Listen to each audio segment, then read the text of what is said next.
안녕하세요, 스미더스입니다. 오늘 시간은 말이죠. 스미더스의 판단고기. 판단고기라는 걸 제가 한 코너로 운영을 하고 있습니다. 이거는 뭔가 재미없는 이야기인데 굉장히 길게 해야 될 때, 뭔가를 소개해드리고 뭔가를 읽어드릴 때, 그때 제가 이제 판단고기를 운영을 하는데요. 최근에 이제 그럴만한 소재를 하나 찾아가지고 그걸 좀 소개를 해드릴까 합니다. 뭐 읽으면서 같이 이제 여러분하고 얘기하는 뭐 그런 시간이 되겠습니다. 요 파일 이전에 올라간 물뚝심송님의 이제 어쩌다 한국은 강독 물뚝말리 2부가 갑자기 끊어졌을 겁니다. 왜냐? 제가 다 읽고 인사말을 하고 끊어야 되는데 무의식 중에 녹화 중단을 눌려버려가지고 인사말을 붙일 시간이 없었습니다. 일단 죄송하고요. 뭐 제 방송이 그렇습니다. 원래 밑도 끝도 없거든요. 그렇게 이해해 주시고요. 인사말을 못 붙인 부분에 대해서는 제가 물뚝말리 3부 녹음할 때 다시 말씀을 드리겠습니다.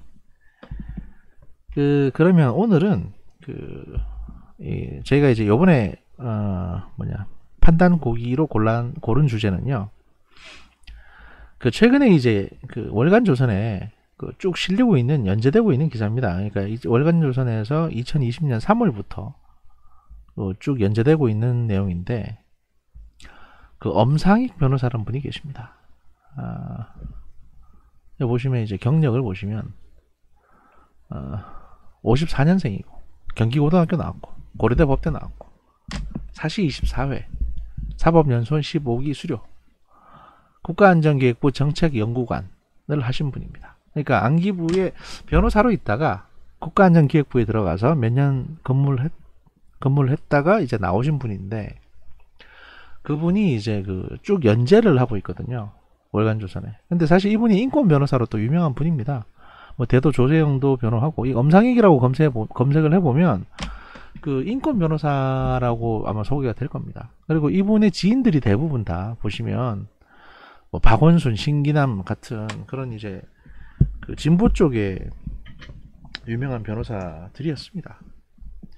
근데 이분이 이제 80년대에 87년인가 88년인가쯤에 문득 이제 자기가 정보기관에 한번 들어가 봐야겠다. 그때 변호사가 된 이유입니다. 변호사가 되고 나서 자기가 이제 첩보소설 이런 걸 되게 좋아했는데 정보기관을 좀 가보고 싶다.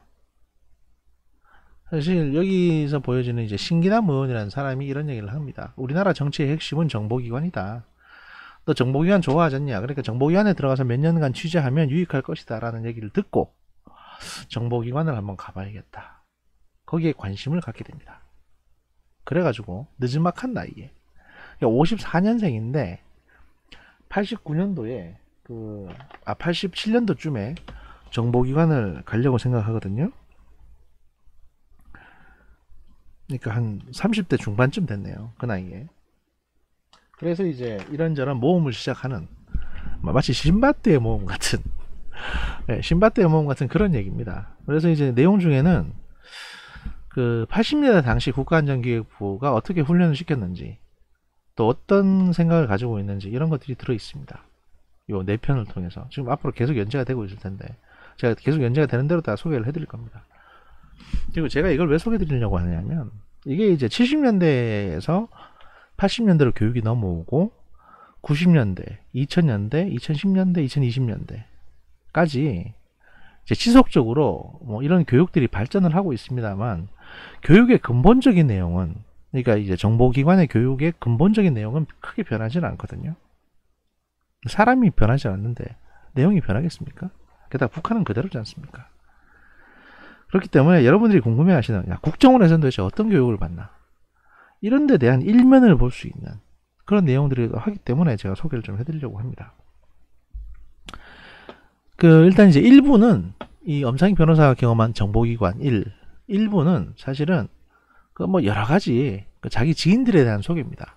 그러니까 이제 첩보원 소개를 하는 게 아니고 신기남, 박원순 같은 그러니까 들어가기 전에 얘기입니다. 그러니까 1부는 건너뛰고요. 이건 사실 좀 지루합니다.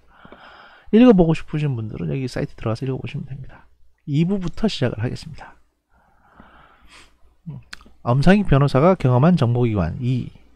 엘리트 정보요원 이병호 안기부 입부를 제의하다 이렇게 돼 있고요.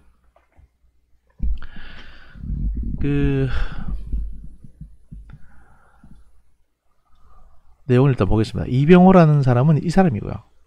이 사람하고 87년도에 만났다는 겁니다. 그러니까 이 사람이 이게 진짜 우연한 기회에 이 엄상익 변호사라는 사람이 이병호 씨를 만나게 되는데요. 왜냐면 본인이 아파트에 살고 있었는데 본인 옆집에 사는 사람이 바로 이병호였습니다. 그래서 어떻게 하다 보니까 만나게 돼요. 이제 그 내용이 들어있으니까 그걸 제가 쭉 읽어드리면서 같이 이 내용을 한번 고민해보는 그런 시간을 갖도록 하겠습니다. 그 대학 시절 한 학년 위인 선배를 떠올렸다. 그는 운동권이었다. 머리에 띠를 두른 채 강의실에 들어와 투쟁 현장으로 학생들을 내몰던 인물이었다. 그런 반정부 활동을 하면 취직도 안 되고 감옥 갈 위험도 많은 시절이었다. 모든 것을 내던지는 그의 용기가 부러웠다. 그랬던 그가 국가안전기획부에서 근무하고 있었다. 자유민주주의를 부르짖던 그가 독재정권의 친위대 경인 정보기관에 들어간 것 자체가 아이러니였다. 군대에 같이 강제로 징집을 당한 것도 아니고 자기가 스스로 들어간 것이다. 그는 도대체 왜 정보기관으로 들어갔을까? 그를 만나면 뭔가 느낄 수 있을 것 같았다. 그래서 연락을 해 서소문 근처의 한 식당에서 만났다. 여기서 말하는 이 선배라는 사람은 위에 말하는 이 양반은 아닙니다. 딴 사람입니다. 박 선배, 어떻게 정보기관으로 들어갔습니까? 내가 물었다. 그 선배라는 사람이 답을 합니다. 내가 스스로 지원해서 들어갔습니다. 머리띠를 두르고 거리에서 피를 흘리고 시위를 해도 무력감만 느꼈어요. 정의인데도 사람들은 동조하지 않고 구경만 하고 있었죠. 자유로운 나라를 만들기 위해 희생을 해도 바라보는 눈길들은 차디차다고 느꼈어요. 많은 동지가 힘에 대한 갈증을 느꼈죠. 힘이 있어야 작은 열매라도 이루어내는 겁니다. 이런 답을 합니다. 그 운동권이라는 사람이. 근데 제가 이거 소개해드리면서 중간중간에 끼어들어가지고 여기에 대해서 설명을 해드릴 텐데요. 여기 선배라는 사람은 50 몇 년생입니다. 그러니까 70년대 한창 학생운동을 했던 사람일 겁니다. 80년대 초반은 아닐 것 같고. 왜냐면 저자가 54년생이니까. 그런데 이걸 보시면 지금의 이제 이인영, 우상호, 임종석 같은 운동권들이 느끼고 있는 마음, 그걸 그대로 느끼실 수 있을 겁니다. 본인들은 열심히 싸웠습니다. 하지만 힘이 필요했습니다. 무력함을 느꼈습니다. 그래서 더 많은 권력을 가져야겠다라고 생각을 했다는 겁니다. 결국에는 뭘까요? 이 사람은요, 그냥 권력이 필요했던 겁니다. 권력.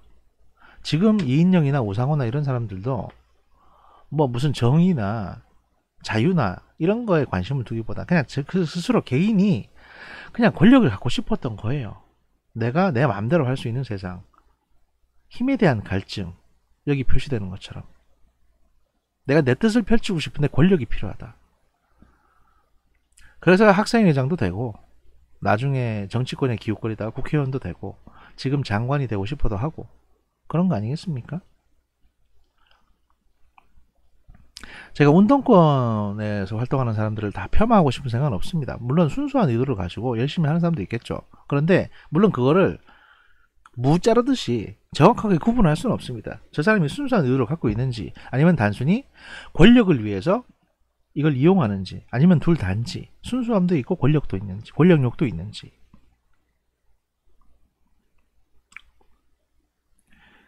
저는 지금 소위 386이라는 사람들이 권력에 대한 욕구가 더 크다고 생각을 합니다. 대부분 가난한 집에서 태어났고 진짜 어릴 때는 그냥 장사미사였을 겁니다. 그러니까 자기네 현실을 못 참았겠죠. 내가 뭔가 바꾸고 싶다. 개천에서 용이 되고 싶다. 그래서 권력을 추구하고 권력자의 곁에 있고 싶어하고 결국에는 권력자가 되어가는 겁니다. 그렇게 원해서 권력을 잡았으니 얼마나 그걸 전횡을 하고 싶겠습니까?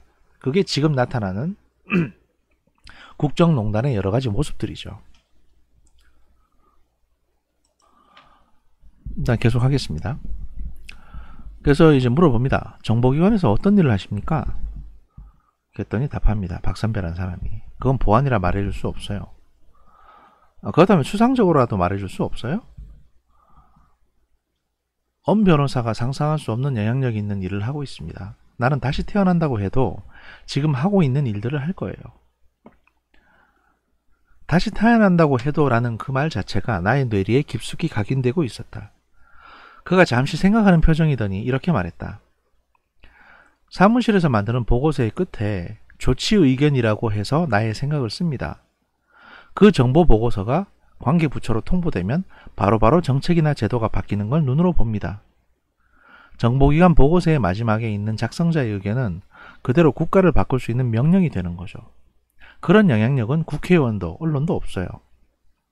그러니까 본인이 정보기관에서 이런 힘을 가지고 있고 내가 국가를 이렇게 바꾸고 있다라는, 어떻게 보면 이제 권력에 취해 있는 것처럼 보이죠.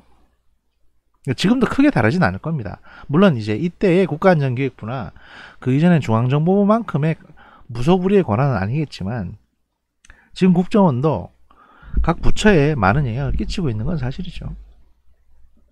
계속하겠습니다. 옆집 아저씨와의 첫 만남. 그 무렵 우리 아파트 옆집에는 50대 중반의 부부가 살고 있었다. 동네에서 평이 좋은 집이었다.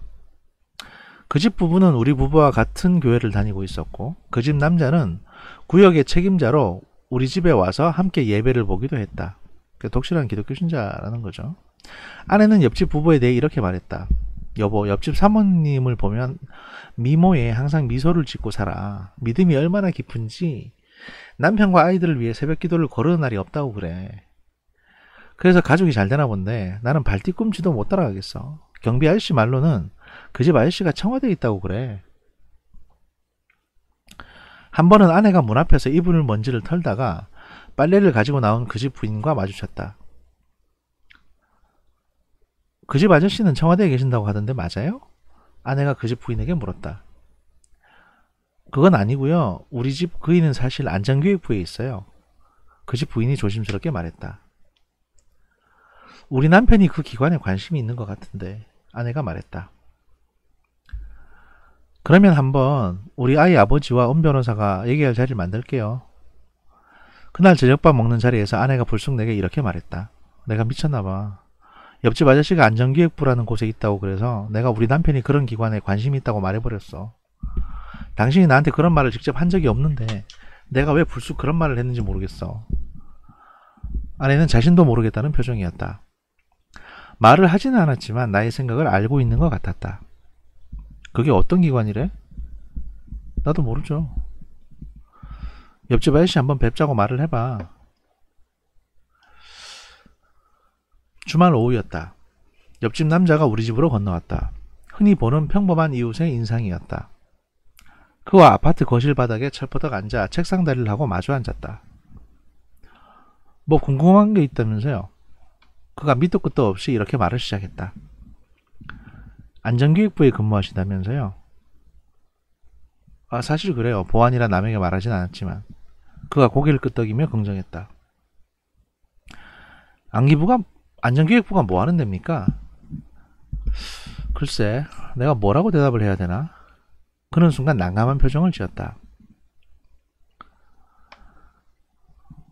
저는 남산 지하실에 사람을 끌고 가서 고문하는 비밀정보기관 정도로만 알고 있습니다. 또 군대에 있을 때 경험으로 중정 요원이 군부대까지 출입하면서 영향력을 행사하더라고요. 무소불위의 권력기관이라고나 할까요? 라고 이제 엄상익 변호사가 얘기를 합니다. 자기가 아는 인상에 대해서. 그랬더니 이제 그 옆집 남자인 이제 이병호 그 양반이 얘기합니다. 그건 말이죠. 한 관점에서만 본 빙산의 일각에 불과하고 사실을 말한다면 국가 경영을 한다고 할까요? 설명하기가 쉽지 않아요. 검찰, 경찰과 비교해서 어떤가요? 같은 공안기관 아닌가요? 검찰, 경찰은 국가안전기획부하고는 상대가 되지 않아요. 우리가 국가 전체에 대해 기획하고 관계부처를 조정하는 입장이라면 검찰, 경찰은 그 하부 집행기관이라고 하는 게 맞을 겁니다. 현실이 그렇습니다. 사실 80년대, 90년대는 국가안전기획부가 이런 역할을 했습니다. 실제로 이 기획부라는 말처럼 회사의 이제 기획실 같은 역할 또는 구조조정본부 같은 역할을 이 정보기관이 하고 있었죠. 그래서 굉장히 할 일도 많았고 규모도 컸습니다. 그래서 이제 엄 변호사가 다시 물어봅니다. 왜 그런 무소불위의 권력을 휘두르는 정보기관이 필요한 겁니까? 라고. 그랬더니 이병호 씨가 50대의 이병호 씨가 이런 얘기를 해줍니다. 그건 좁게 보지 말고 좀 더 넓게 볼 필요가 있다고 생각합니다. 지금 우리 주변은 소련이나 중공 그리고 북한 등 모두 힘이 강대한 공산권 국가입니다. 그런 속에서 우리는 수십 년 동안 섬 같은 존재로 살아남고 있습니다. 중동의 아랍 국가 사이에 있는 작은 이스라엘과 비슷한 존재죠. 이스라엘은 국가가 존재하기 위해 정보기관 모사드가 항상 눈에 보이지 않는 음지에서 치열한 전쟁을 수행하고 있습니다. 적국의 지도자를 암살하기도 하고 온 세계에 스파이를 보내 첩보전을 수행하고 있습니다. 이스라엘 민족이 살아남기 위해 그들은 형식적인 법의 테두리를 넘어 활동하고 있습니다. 공산권에 둘러싸인 섬 같은 나라가 된 우리도 국가를 지키고 살아남기 위해서는 이스라엘의 모사드 같은 기관이 필요한 겁니다. 원래 민주주의란 말이 많고 국가 경영에 오랜 시간이 필요한 겁니다. 북한과 경쟁을 하면서 대한민국을 일정 수준으로 급히 올려야겠다고 생각한 박정희 대통령은 그 목적을 이룰 수 있도록 신경망을 구축해야 할 필요성을 느꼈습니다. 상황에 따라서는 목자가 지팡이와 막대기로 양떼를 몰듯 국민들과 정부 조직을 강제로 몰고 갈 수 있는 기구가 필요하다고 생각하신 거죠. 그런 배경에서 중앙정보부가 탄생한 겁니다. 정보기관에 관한 옆집 아저씨의 말은 계속 이어졌다.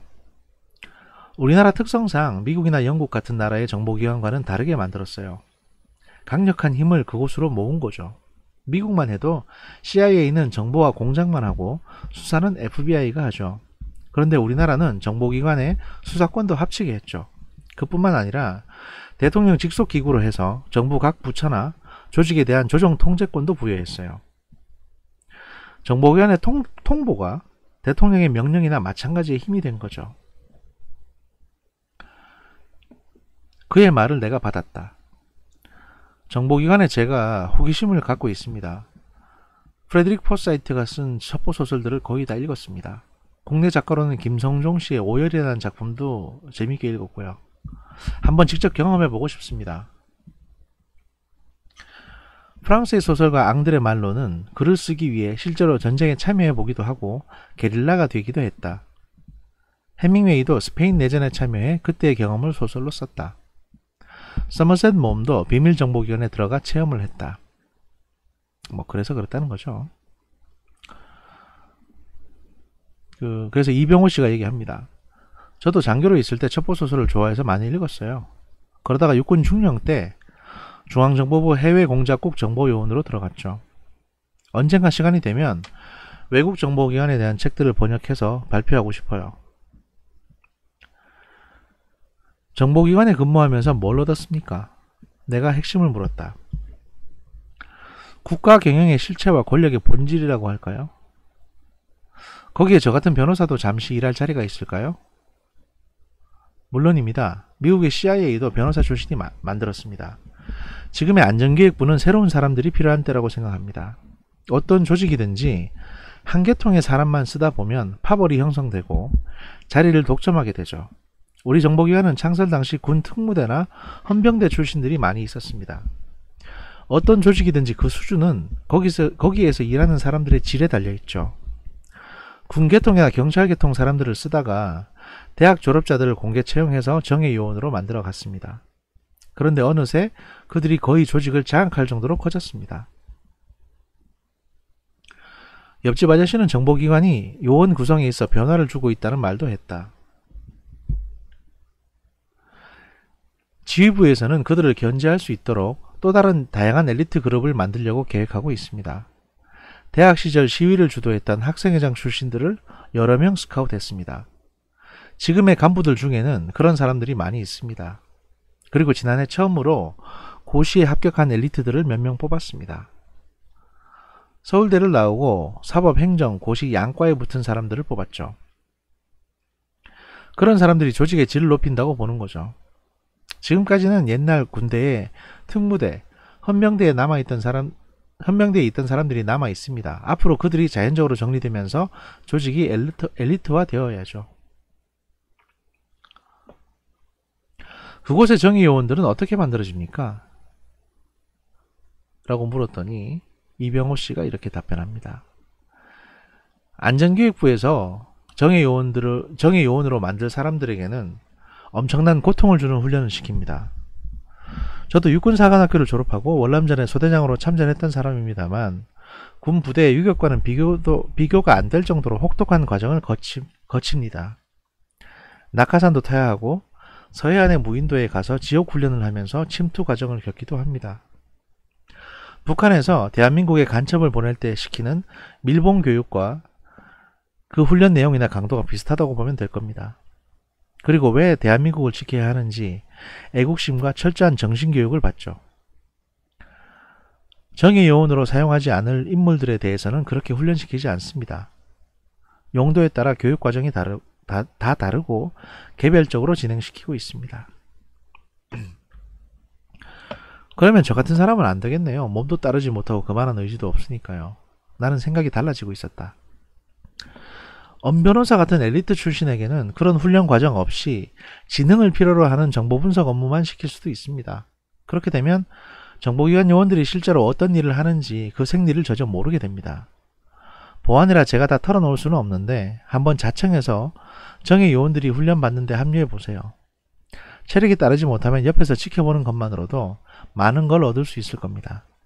많은 걸 깨달을 수 있을 겁니다. 제 육사 후배가 인사 파티에 있는데 말해둘게요. 연락이 갈 겁니다. 참 부럽네요, 이거는. 그는 안전기획부의 해외공작국 부국장 이병호였다. 그러니까 이게 옆집 아저씨가 그렇다는 거죠. 후일 박근혜 정권에서 국정원장이 되어 김정은 암살을 지휘한 인물이다. 북의 김정은은 그를 끝까지 추적해서 죽이겠다고 보복을 선언하기도 했다. 문재인 정권이 들어서고 김정은과 평화 무드가 조성되면서 이병호 국정원장은 구속됐다. 예전에 그 인연으로 나는 그의 변호사가 되어 법정에 서게 되었다. 이게 이제 2부입니다.